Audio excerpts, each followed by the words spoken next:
Año 2020, ¿y ahora qué? Es increíble. Hemos llegado hasta este año, increíble.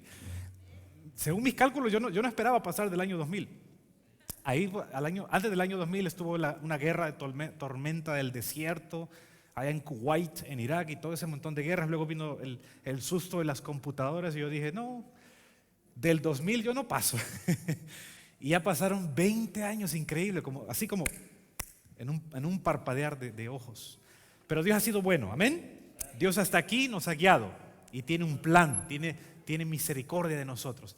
Así que en este tema vamos a aprender eso. ¿Qué tenemos que hacer ahora? Bueno, es 2020 y ahora ¿qué? De la historia de Gedeón, vamos a hablar un poquito sobre Gedeón y el pueblo de Israel.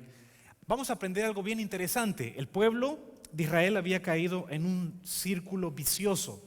Ellos habían sido primero esclavos en Egipto, habían pasado más de 400 años sufriendo en esclavitud y luego Dios los libertó, hizo tantos milagros, las 10 plagas, abrió el mar rojo, les puso un libertador, levantó al profeta Moisés y los liberó, los sacó.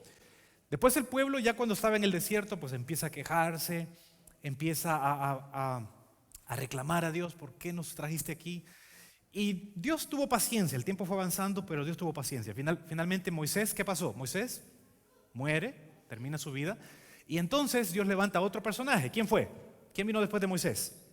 ¿Recuerdan? Vino Josué. Y con Josué ocurre lo mismo. Josué, un gran líder de Dios, siguió avanzando con el pueblo, luego Josué muere también, y entonces la Biblia dice algo que realmente es interesante. En Jueces capítulo 2 y el verso 10, esto lo dice al final, ya cuando está terminando con la historia de Josué, dice lo siguiente: y se levantó después de ellos otra generación, después de la generación que Dios había libertado, se levanta otra generación que no conocía a Jehová, ni la obra, o sea, la liberación, el mar rojo, las 10 plagas, no conocía a Jehová, ni la obra que él había hecho por Israel. Interesante. ¿Cuándo ocurre esto? Esto ocurre después de Josué. Muere esa generación y se levanta otra. La siguiente generación, 2 características. ¿Cuáles son? Número uno, no conocía a Jehová. Número 2, ni se acordaba de los milagros de Jehová. Qué tremendo. ¿Cómo le va a ir a esta generación que vino después de Josué? ¿Cómo les iba a ir? Entonces ahí los comentadores dicen que ahí es cuando vino el círculo vicioso. El pueblo se volvió a los ídolos, el pueblo no conocía a Dios, se apartó de Dios. Y a pesar de que Dios tenía grandes hombres, Dios tenía jueces, y esos hombres eran hombres de Dios, pero el pueblo estaba en un círculo vicioso. Se apartaba de Dios, se metía en los ídolos, y cuando estaba en idolatría y se apartaban de Dios, venían todos los demás naciones y les robaban todo. Todo se lo quitaban: frijoles, arroz, pan, ropa, todo se lo destruían. Y cuando estaban ahí: Señor, y ahora no tenemos que comer, ayúdenos, Señor. Y Dios venía, les levantaba un libertador y les ayudaba. Y luego el pueblo otra vez volvía a caer ¿en qué? En ese círculo vicioso. Se apartaba, volvía a los ídolos, adoraban a imágenes de Acera. Acera era una diosa. Adoraban a Baal y venía la consecuencia otra vez. La consecuencia es que se quedaban sin nada. Y otra vez: Señor, ayúdenos. Y la misericordia de Dios. Qué lindo es Dios. Dios venía y nuevamente les ayudaba. Bueno, pues en ese círculo estaban ellos, parecía este jueguito, cuando el pueblo dice: ya otra vez, Señor, ayúdenos. ¿Qué es lo que estaba ocurriendo? Lea conmigo, Jueces capítulo 6, verso 6. De este modo, Jueces 6, ¿lo tiene? Lea conmigo. De este modo, empobrecía a Israel en gran manera por causa de Madián. Y los hijos de Israel, ¿qué hicieron? Otra vez clamaron a Jehová. Verso 7. Cuando los hijos de Israel clamaron a Jehová a causa de los madianitas, verso 8, Jehová envió de los hijos de Israel un varón, envió un profeta. Y este profeta dice: Dios va a actuar, Dios va a tener misericordia de ustedes. Y entonces Dios levanta a otro libertador, a otro juez que se llamó Gedeón. Gedeón significa en español guerrero. Repita conmigo: guerrero. ¿Hay alguien que se llame Gedeón aquí? No, ¿verdad? Yo he escuchado a gente que se llama Guerrero. Conocí una hermana que es apellido Guerrero. ¿Nadie se llama Guerrero? ¿Nadie tiene apellido Guerrero? Bueno, guerrero en hebreo es Gedeón. Si usted se llama, su apellido es Guerrero, en hebreo es Gedeón. Eso significa en español, guerrero. Pues Dios se levanta este hombre, y la historia es bien conocida, ustedes la saben. Dios levanta a este Gedeón, a este guerrero, un juez, un libertador hebreo, y lo llama, y Dios ve varias cualidades en él, y Dios dice, pues este hombre es el que yo voy a utilizar. A través de este hombre yo voy a libertar al pueblo de Israel. Y ahí está, de acuerdo con el diccionario bíblico adventista, dice que este fue hijo de Joás, Gedeón, de la familia de Abiezer, vivía en Ofra de Manasés, en occidental. Y durante un periodo de opresión madianita, mientras él estaba trillando el trigo, o sea, sacando, digamos, desgranando. Si fuera maíz, diríamos estaba desgranando maíz. Pero él estaba, ahí dice, trillando el trigo, o sea, el trigo se trilla para sacar las semillitas. Él estaba ahí y justamente para esconderlo, porque iba a venir el enemigo y le iba a destruir, les iba a quemar todo. Y entonces Dios se presenta delante de este hombre y le dice, yo te he escogido. Y un hombre con muchas cualidades buenas, un hombre humilde. Dios dice, eres un varón esforzado, eres un varón valiente. Gedeón, el guerrero. Dios llama y levanta a este hombre para libertar a su pueblo. Ahora, lo que quiero que nos concentremos en este momento es sobre el ejército, sobre la batalla. ¿Cómo es que Gedeón ganó la batalla? ¿Cuántos eran el enemigo? Bueno, sigamos leyendo, porque la Biblia nos ilustra eso. Nos dice, por ejemplo, venga conmigo a Jueces capítulo 7 y vamos a leer el verso 12. Ahí están. ¿Cuántos enemigos eran? ¿Contra quién se iba a pelear? Jueces 7:12. Dice así: y los madianitas, los amalecitas, eran descendientes de Amalec, los hijos del oriente, estaban tendidos en el valle, ¿qué cosa? Como langostas en multitud. Y en sus camellos eran ¿cuántos? El narrador de Jueces dice, sus camellos eran innumerables, y usa una metáfora.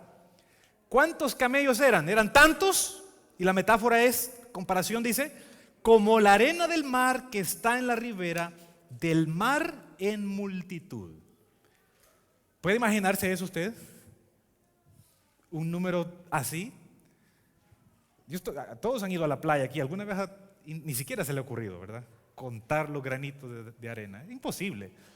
Imposible. En lo que usted va 1.300.400.000, viene una ola, le destruye todo y tiene que volver a empezar. Pero el escritor dice, los enemigos eran tantos, eran tan grandes como la arena del mar. A ese enemigo había que derrotar. Ahora, ¿cuántos? Estos eran los malos, ¿verdad? Los malos eran ¿cuántos? Incontables, multitud. ¿Cuántos eran los buenos? ¿Cuántos eran los que Dios levantó y que iban a enfrentar? Vamos a seguir leyendo. Regresemos un poquito. Vamos al capítulo 7 y vamos a leer el verso 3. Jueces 7:3. ¿Cuántos eran los buenos? Dice la escritura: ahora pues haz pregonar en oídos del pueblo diciendo, quien tema, quien se estremezca, madrugue y devuélvase desde el monte de Galal. Y se devolvieron de los del pueblo 22,000 y quedaron 10,000. ¿Cuántos eran los buenos? ¿Cuántos eran los buenos? ¿Cuánto es 22,000 más 10,000? ¿Cuánto es? 32,000. Entonces son los buenos aquí, los que van a la batalla, los que llamó Gedeón al principio, eran 32,000. ¿Y cuántos eran los malos? Como la arena del mar, innumerables. De esos 32,000, Dios hace algo interesante. Dios hace un zarandeo, empieza a zarandear. Y Dios dice, 32,000. Dios dice, no, este pueblo es mucho. Y Dios conoce, pues, Dios sabía, este pueblo es mucho. No vaya a ser, dice Dios, que si estos 32,000 yo los hago ganar, se van a hacer como engreídos, van a decir que por ellos. Y Gedeón ya ahí entonces empezó a temblarle las piernas. ¿Y ahora? ¿Y ahora? Se va un gran número y solo quedan ¿cuántos? Solo quedan 10,000. increíble. Y ahora el enemigo es innumerable y los buenos, el batallón de Gedeón, solamente eran 10,000. Gedeón, como cualquier ser humano, tenía bastante duda. Dios tuvo que darle 3 pruebas a Gedeón. 3 pruebas. La primera prueba fue que él dio un sacrificio y cayó fuego del cielo sobre el sacrificio. Esa fue la primera prueba de que yo estoy contigo. La segunda prueba es la prueba del vellón. Dice que el vellón era un pedazo de lana. Y Gedeón dice: Señor, si tú me has llamado, si tú quieres que haga esto, que el vellón esté mojado. Y ahí está mojado el siguiente día. Y no, mejor otro día, otra vez, otra prueba, que esté seco. Así que Dios le da la segunda prueba, la prueba del vellón. Y después le da la tercera prueba. En el campamento del enemigo, uno de los enemigos tiene un sueño. Y ese sueño dice: wow, yo soñé algo interesante. Y le traducen el sueño. Ahí mismo le dice: esto significa que el Gedeón, Dios ha entregado al ejército, a los enemigos, en su mano. Así que Gedeón, Dios le da 3 pruebas de que realmente Dios lo estaba dirigiendo, que Dios lo estaba llamando. Pero Gedeón, como general, como capitán, él tenía que, al principio, él tuvo que hacer algo que no hizo. Cuando vinieron los 32,000, él tuvo que hacer unas preguntas. Eso está en Deuteronomio 20. Tenía que hacer unas preguntas y él no lo hizo. ¿Cuáles eran esas preguntas? Deuteronomio dice: el juez o el sacerdote tenía que pararse y decir: ¿quién se acaba de casar? Levante la mano. Y el pueblo levantaba la mano: yo me acabo de casar. Entonces, usted no va a ir a la guerra, váyase con su mujer.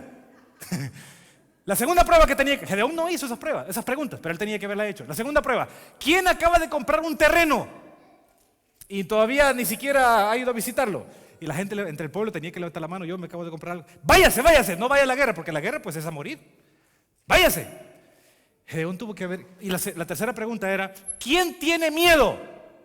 Y ahí pues entre la gente, los hombres ahí que iban a la guerra, pues tenían que: yo tengo miedo, váyase de aquí. Esa era una regla. Dios dijo que tenía que hacerse eso. Y Gedeón no lo hizo. Gedeón solo se levantó: a ver, ¿cuánto vamos? Él sabía cómo era de grande el enemigo. Y dice: a ver, vamos. Dios dice que vamos a obra misionera, vamos. Y todo el mundo, todo el pueblo, dice la Escritura. Y Dios por eso tiene que hacer un zarandeo. Porque dice: no, muchos son los llamados, pero pocos son los escogidos. Y Dios hace un zarandeo. Y Dios empieza a separar trigo de cizaña. Dios empieza a separar eso, separa. Hay una gran multitud, pero solo es un grupito. De 32,000 quedan 10,000. Y después Dios dice: todavía son muchos. Y Dios pone otra prueba, otro zarandeo. Verso 4, Jueces 7:4. Jehová dijo a Gedeón: el pueblo es mucho, llévalos a las aguas y ahí te los probaré. Y del que yo te diga. ¿Quién está hablando aquí? Está hablando Dios. Y Dios dice: del que yo te diga. O sea, el que Dios selecciona. No es que Gedeón seleccionó. Dios dice: del que yo te diga, vaya este contigo, irá contigo. Mas cualquiera que yo te diga, este no va contigo, el tal no irá. Dios selecciona. ¿Por qué? Porque Dios no mira lo que está delante de nosotros. Dios mira ¿qué? Dios mira más allá. Dios mira el corazón. Así fue como seleccionó a Saúl. No mires lo grande de su estatura, porque Dios no mira eso. Así que Dios hace otro zarandeo. Y entonces dice la Escritura que finalmente el verso 5, Dios pone la prueba. Dice: el que de las personas que pasen a tomar agua, tienen sed, los que pasen a tomar agua, y los que, la Escritura dice, los que laman como perro, los que tomen agua como perro. Léalo conmigo, verso 5, último renglón. Cualquiera que se doblare sobre sus rodillas para beber. Cualquiera que lamiere las aguas con su lengua, como lame el perro. ¿Cuántos tienen perros los que están aquí? ¿Cuántos tienen perros? ¿Cuántos tienen gatos? ¿Qué mejor, los perros o los gatos? Los gatos, ¿verdad, Heidi? Heidi le encantan los gatos. A mí no. Es que los gatos son vengativos. Si usted le hace algo malo al gato, el gato nunca se le olvida y toda la vida lo va a odiar. Bueno, no lo digo yo, lo dicen los veterinarios, los que estudian eso. Dicen: los gatos son odiosos. Así que trátelo bien, porque el día que usted trate mal a un gato, lo va a odiar de por vida. En cambio el perro no. El perro usted le da una patada y ya en la noche ahí llega moviendo la cola. O sea, el perro se le olvida, tiene mente corta. Y los perritos son tan cariñosos. Todos tenemos perro, casi todos. Mi niña quisiera tener, pero ay, aquí es complicado. Sale caro. Entonces Dios dice, vamos a poner una prueba. No, gatos no, perros. Dios dice, el perro. Las personas que, hace la comparación, las personas que beban agua, que vayan al río y tomen agua como perro, eso me lo vas a poner a un lado. Todos los demás dice que doblaron las rodillas y ahí agarrando agua. O sea, tardándose más. Van a la guerra, pero esta gente agarró como diríamos, la agarró al suave. Así diríamos en El Salvador. Tranquilamente, relajada. Mientras que los demás ni siquiera doblaron sus rodillas, sino que se lo agarraban así y hacía así. Así hacen los perros. Y entonces Dios dice, estos que tomaron así, ni siquiera se doblaron las rodillas, sino que estaban sus ojos en el alrededor y ahí tomando como perro, pero viendo, estos ponémelos aparte. Y entonces finalmente dice que ¿cuántos quedaron? De 10,000, verso 6. El número, verso 6, Jueces 7:6. Y el número de los que lamieron llevando el agua con la mano a su boca, 300 hombres. Todo el resto del pueblo que dobló sus rodillas para beber agua. Entonces Jehová dijo a Gedeón, con estos 300 hombres que lamieron agua, os salvaré. 300. ¿Y cuántos eran los enemigos? Incontables, como la arena del mar. Y Dios escoge 300. Bueno, aquí hay una lección. Y de los minutitos que nos quedan, vamos a aprender 3 cosas. 3 elementos que tenían estos 300. En el zarandeo, todos los demás quedaron fuera. Y en el zarandeo, solamente 300 Dios seleccionó. ¿Por qué? ¿Qué cualidades tenían ellos? ¿Qué pasta dental usaban? ¿Qué marca de zapatos? O sea, ¿qué tenían de diferente? ¿Qué les miró Dios a estos 300? ¿Qué cualidades? ¿Qué elementos utilizaron? Bueno, vamos a detenernos un momentito en los elementos. Hay 3 elementos que ellos utilizaron. Y de esos 3 elementos permitieron que este pueblo, que estos 300, un número pequeñito, obtuviera la victoria. Dice la Escritura entonces, lea conmigo, vamos ahora al verso 8, Jueces 7:8, dice la Escritura, y habiendo tomado provisiones para el pueblo y sus trompetas, envió a todos los israelitas cada uno a su tienda y retuvo aquellos 300 hombres y tenían el campamento de Madián abajo en el valle. Y entonces Dios ahí le da la orden. Dios dice, estos 300 los vas a organizar en 3 grupos. A Dios le dio esa orden. Vas a poner grupos de 100 y los vas a poner alrededor. Ellos estaban abajo en el valle y ellos estaban así como en una colina. Entonces Dios le da la orden y dice, vas a poner de 100 en 100 alrededor. Verso 13. Bueno, ahí está el sueño, ya hablamos de eso. Verso 15. Bájamele un poquito, siento que hace un feedback, por favor. Verso 15. Cuando Gedeón oyó el relato del sueño y su interpretación, adoró y vuelto al campamento de Israel, dijo, levantaos, porque Jehová ha entregado el campamento de Madián en vuestras manos. Verso 16. Y repartiendo los 300 hombres en 3, ¿qué cosa? 3 escuadrones, dio a ellos trompetas en las manos, número 1, ¿dio qué? Trompetas. Número 2, cántaros vacíos. Número 3, teas ardiendo dentro de ellos. Diríamos antorchas en español. Antorchas, así dicen otras versiones. Les dio antorchas. Así que ¿cuántas trompetas tenían? 300 trompetas. ¿Cuántos cántaros? Bueno, no sé, posiblemente eran más. Pero estos eran los 3 elementos que ellos tenían. Trompetas, cántaros y antorchas. Y les dijo, verso 17, miradme a mí y haced como yo hago. Interesante. ¿Cuáles son los 3 elementos? 3 elementos. Número 1, trompetas. Número 2, cántaros. Número 3, antorchas. De esto vamos a aprender 3 lecciones nosotros, de estos 3 elementos. Vamos al primer elemento. ¿Cuál es el primero? Primer elemento. Las trompetas. Las trompetas. Vamos a escuchar. ¿Tiene audio? Las trompetas.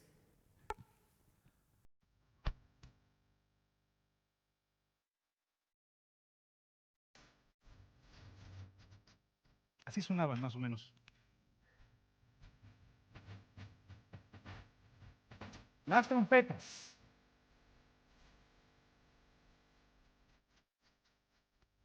De acuerdo con el diccionario, dice que se usaron en la toma de Jericó. De acuerdo con Josué 6:4, los sacerdotes rodearon las murallas de Jericó y entonces tocaron la trompeta. Estas se usaban en la guerra también. De acuerdo con 1 Corintios 14:8 dice, si la trompeta diere sonido incierto, ¿quién se preparará para la batalla? De acuerdo con Mateo 24 y Tesalonicenses 4:16, dice que cuando Jesús venga, ¿qué va a pasar? Cuando Jesús venga, se tocará, ¿qué cosa? Se tocará también la trompeta. En la antigüedad las trompetas eran hechas del cuerno, del cuerno del animalito. También las hacían de metal. Era la forma como las hacían. En hebreo, trompeta se dice shofar. Así que ellos tocaban el shofar, la trompeta. Y estos hombres entonces rodearon la misma técnica que se utilizó para hacer caer a Jericó. Estos hombres rodearon lo que fue el campamento. Y entonces ellos tocaron la trompeta. ¿Qué significa eso para nosotros? ¿Qué tiene que ver eso con nosotros? El primer elemento que nosotros vemos. ¿Por qué Dios escogió a este grupo? ¿Qué les dio? ¿Por qué ganaron? ¿Por qué vencieron? El primer elemento, les dio trompetas y gracias a esas trompetas ellos pudieron vencer.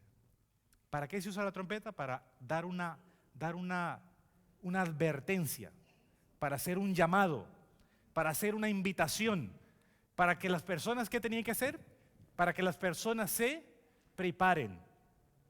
En otras palabras, las trompetas es un símbolo de lo que representa el Evangelio. Tenemos un mensaje especial que debemos, ¿qué cosa? Que debemos comunicarlo. De acuerdo con Efesios 6:5 dice, y calzado los pies con el apresto del Evangelio de la paz. Ahí está la trompeta. ¿Qué significa eso para nosotros? Dios espera que así como estos 300 vencieron con esta trompeta, nosotros también tenemos una trompeta. ¿Qué es? El Evangelio. Tenemos el Evangelio. ¿Y qué tenemos que hacer con el Evangelio? El Evangelio son buenas noticias. ¿Qué tenemos que hacer con el Evangelio? Anunciarlo, es lo que hace la trompeta. Las trompetas anuncian. Y así debemos nosotros anunciar el Evangelio. Esa es la primera característica. El primer elemento, trompetas. El segundo elemento, ¿cuál era? Los cántaros vacíos.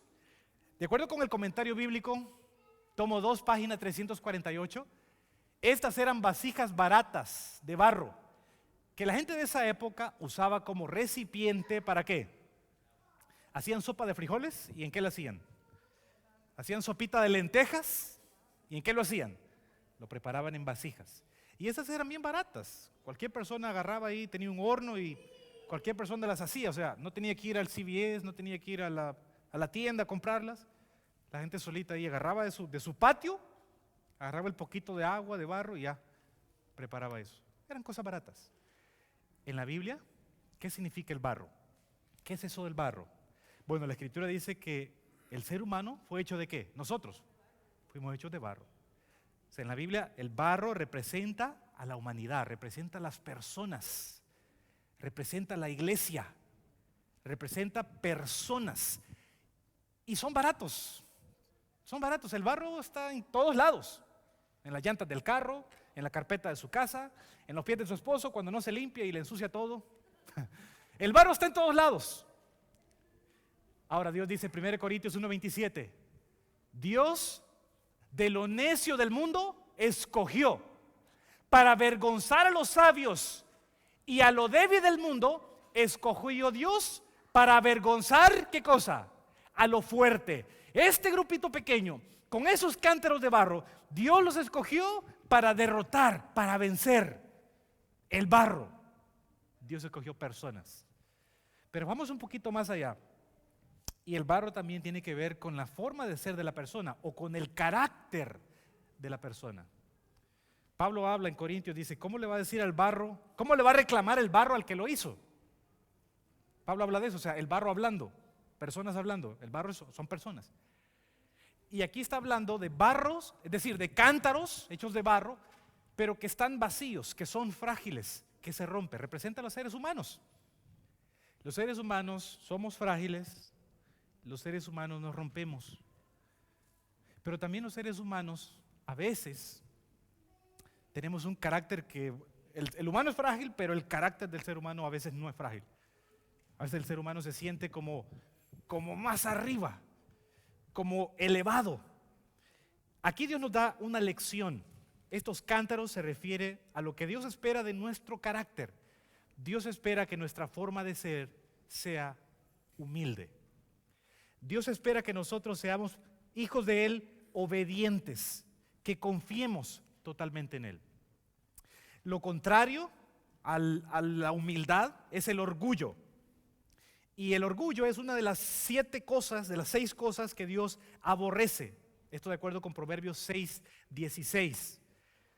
El antónimo de orgulloso es altivo, arrogante, orgulloso. En esta característica, en estos barros, Dios nos está hablando de que Él espera, que Él desea que nosotros seamos cántaros, que somos frágiles, que nos dejamos moldear por las manos de Dios, que su carácter está puesto sobre nosotros. Cuento una anécdota de un burrito. Esto es una anécdota, en realidad no pasó, pero es una anécdota. La anécdota dice que cuando Jesús entró en la ciudad de Jerusalén, ¿usted recuerda? Entró en Jerusalén y la gente decía, Hosana, bendito el Hijo de David, bendito el que viene en el nombre del Señor. Y la gente ponía palmas en el camino de Jesús y Jesús pasando en medio. Cuenta la anécdota, es una anécdota, no pasó en la vida real, pero es una anécdota. Cuenta la anécdota que ese burrito, cuando Jesús ya se bajó y se regresó a su casa, ese burrito no cabía. Iba así como bien alzado. Llegó a su casa y como cualquier burro, pues cuando llegó a casa la mamá dijo, bueno hijo, pues ya vino, ayúdeme. Y había que ir a traer leña, había que ir a traer maíz, trigo, cargar cosas. Y la anécdota dice, no mamita, ya no voy a hacer más eso, ya no voy a trabajar, ya no me ponga nada en mi espalda. ¿Pero qué le pasa a este burro? ¿Qué le pasa, hijo? ¿Cómo usted cambió tan rápido? Mamá, es que ahora ya no soy burro, ya soy un caballo, decía el animalito. Ya soy importante, mamá. ¿Y por qué usted dice eso? Mamá, yo fui a Jerusalén. Y cuando yo entré a Jerusalén, la gente, como sabe quién soy yo, un burro de caché, nomás entré en la ciudad, todo el mundo decía, bendito el que viene. La mamá se queda y dice, hijo, no sea burro, hijo. Esas palabras no eran para usted. Esas palabras eran para el que iba arriba de usted. Jesús, no sea burrito. Es una anécdota. Pero nos muestra, a veces somos los seres humanos así. Queremos reconocimiento, queremos que se nos conozca. Y decimos, no, si no me dan esto, no hago esto. Si no recibo lo que yo quiero, mejor no participo. Pero entonces viene la Escritura y Dios dice, Dios espera que nosotros seamos cántaros vacíos, que reflejemos el carácter de Él. Un cántaro vacío representa personas que se dejan guiar. Segunda de Corintios 4:7 dice, pero tenemos este tesoro, el tesoro del Evangelio, lo tenemos en vasos de barro, que somos nosotros, para que la excelencia del poder sea de Dios y no de nosotros.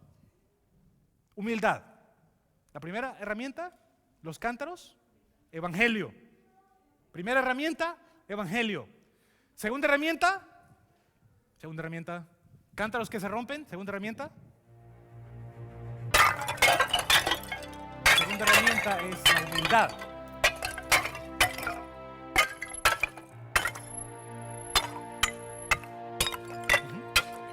Vamos a la última. ¿Cuál es la última?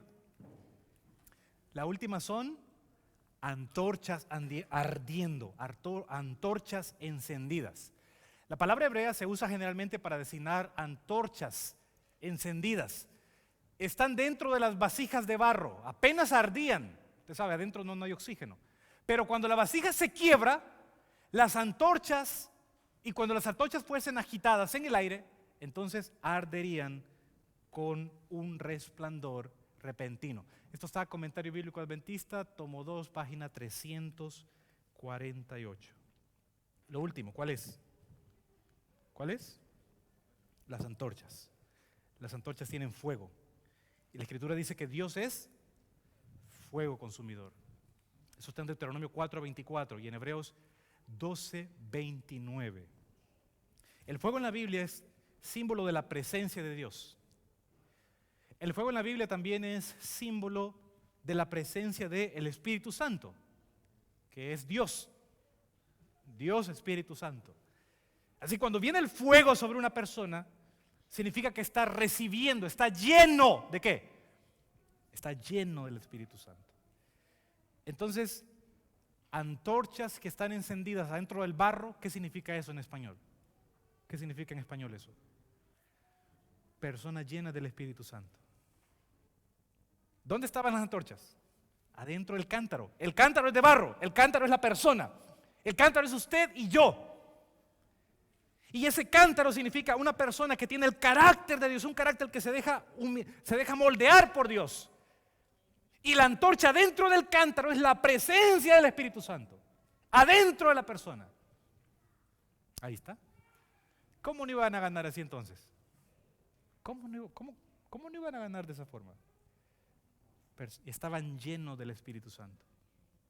Estaban llenos de fuego. Por eso Pablo, cuando está hablando con un joven, Timoteo, y le dice: te aconsejo que avives el fuego del don de Dios que está en ti por la imposición de mis manos. No dejes que el fuego se apague.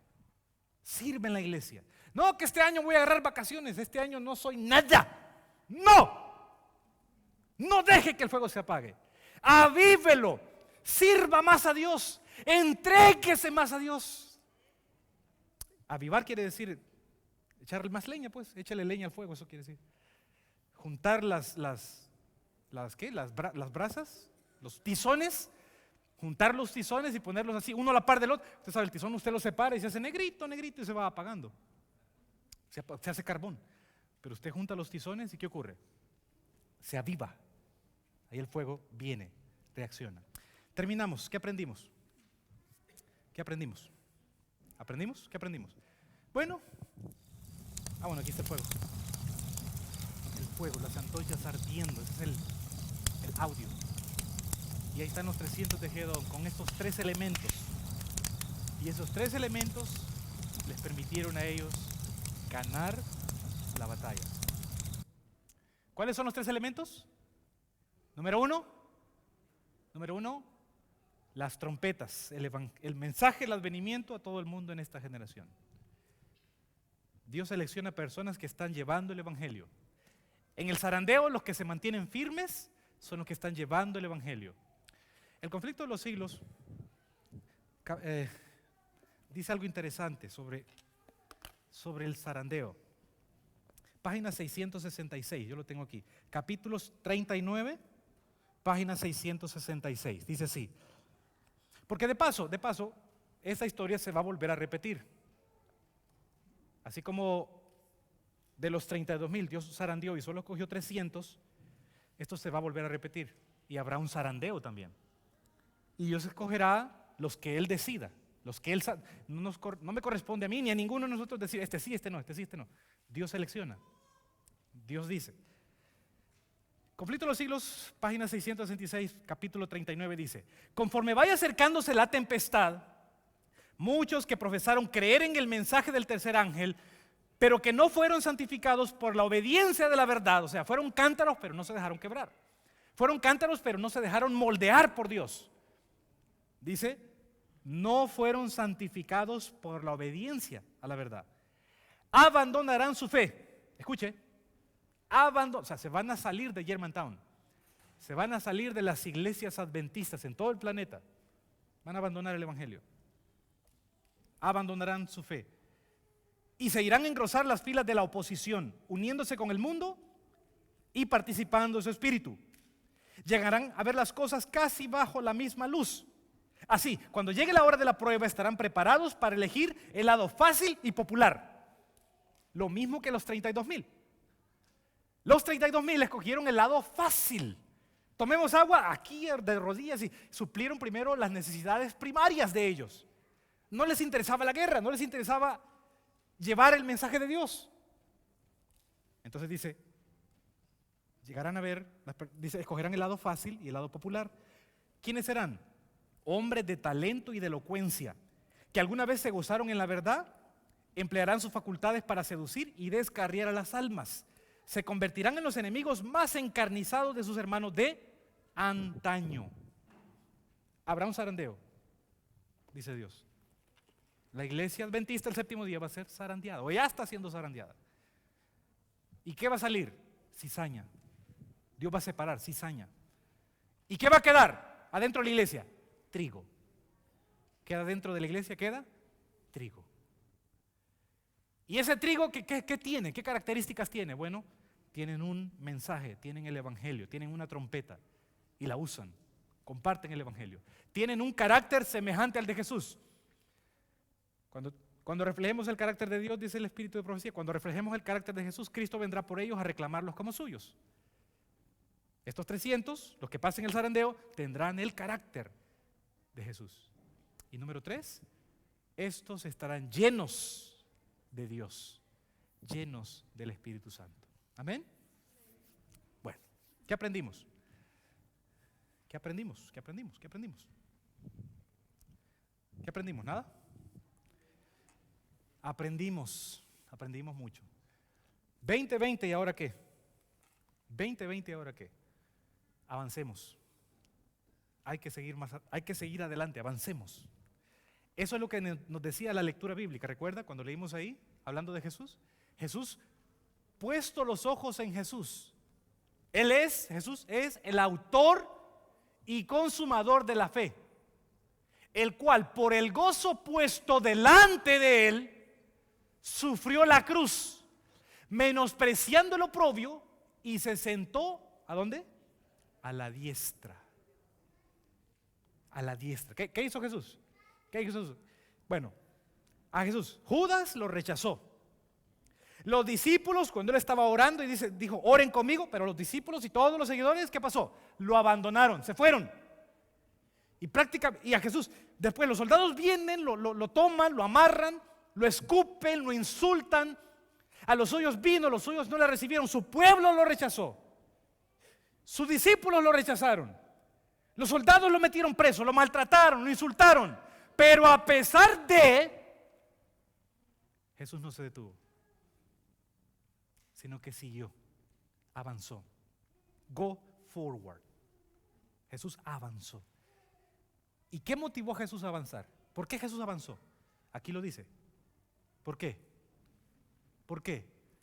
Porque puso delante de él, él puso su gozo delante de él, él sufrió la cruz. ¿Qué lo impulsó? El gozo que estaba por delante. El gozo de ver a las personas redimidas. El gozo de ver a las personas salvas, de verlas perdonadas, de verlas en el cielo.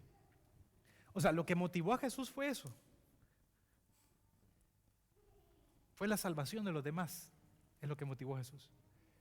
A pesar de todo lo que pasó, todo lo que tuvo que sufrir, él puso sus ojos en lo que venía y eso lo motivó a avanzar.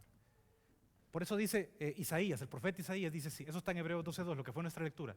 Isaías dice, hablando de Jesús, verá el fruto, Isaías 53:11, verá el fruto de su aflicción, toda la aflicción que pasó. Jesús verá el fruto de su alma y quedará satisfecho. Por su conocimiento justificará mi siervo justo a muchos y llevará las iniquidades de ellos. ¿Qué motivó a Jesús? A avanzar, a seguir. ¿Qué motivó? ¿Qué motivó? Usted, yo. Sí, a pesar de todos los sufrimientos, él va a decir lo siguiente: va a ver el fruto y va a decir, valió la pena. Al final, Cuando ya el pecado termine, va a decir Jesús, valió la pena. Porque aquí están mis hijos, mis hijas, redimidos, salvos en el reino de los cielos. Valió la pena. A Jesús no lo detuvo nada, nada. Porque Él vio el galardón, vio a los redimidos. Y dice, por ellos yo me sacrifico. Y ahora nosotros, ¿qué aprendimos entonces? Que tenemos que hacer lo mismo. Tenemos que hacer lo mismo.